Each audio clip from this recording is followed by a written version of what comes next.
So what was your biggest obstacle in getting enrolled, and how did you overcome that obstacle? My biggest obstacle was probably my scarcity mindset and fear of failure. You know, grinding through the obstacle course. In my case, it was my wife that kind of encouraged me to jump in. Convincing my husband that it was something I needed, I could get value out of it. Like I was kind of strapped for money. It was a bit of a creative problem to solve. Like, where am I going to get this money from? And yeah, it's amazing how when you put your brain to it, when you ask, rather than saying this is impossible, when you say, how can this problem be solved? Then your creative brain kicks in and can solve amazing problems. So I knew that eventually I would be able to pay it back. It was just like a little bit of a sink in my funds, and then but then I would make it back. And already what had been displayed on the front page, that I knew that I was going to get quite a lot out of what I had paid for. It was just a matter of, he's more of the mindset, even though I knew we could afford it, that, okay, is it something that you're actually going to get value out of? So the way I convinced him actually was, I kind of went into detail of what I do from doing the obstacle course. And then I said, and it's a tax write-off, because, I can use that as an educational aspect, training thing. Very so nice. that told him as soon as I said it was a tax write-off. I had a similar situation with my wife. She had no idea who Richard was or what this course was about, and I was like, I need it. And so it makes all the difference to have that significant other back you up and be on side with the journey. So I'm really glad that you managed to get that consent and get him to see that it was something worth your time and your money.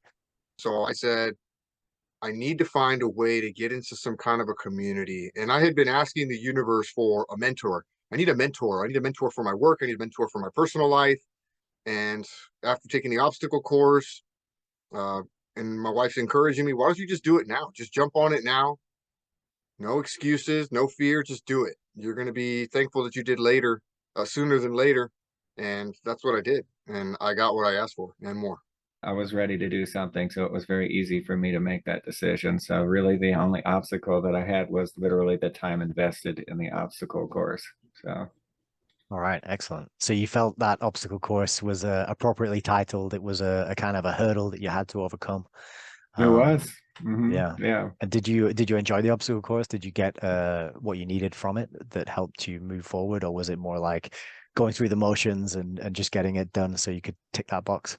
It showed me that it was going to take some dedication and investment, but it didn't give me a good idea what the course was. It was good in a sense, like that Richard described, that he wants to make sure that you really want to do it, so you got to get through it. But a lot of times I'll plan out something to a T. I'll read all sorts of things about something, but I'll never actually take action, because it will need to be perfect situation for me to take action and know that it will like work out instead of taking any sort of risk. Because I believe in my fear of failure, and it kind of so I'll hedge doing anything so I don't have to fail. I was familiar with Richard Grove's work, so I had heard about the course Autonomy before, but then my procrastination did definitely kick in because I waited till the last minute to join. Yeah, sometimes that time window when the deadline's there, that's what really tips us into action, isn't it? When it's now or never, or it's now or 6 months from now, because you're not going to get another chance to start at the beginning with everybody. Yeah, so, definitely. Yeah. And that's actually what I asked. My interview was with Lisa, and I actually, even up to the end, I was like, good for the spring for the next class. She's like, yeah, I guess so, but it sounds like you need it right now. I was like, yeah,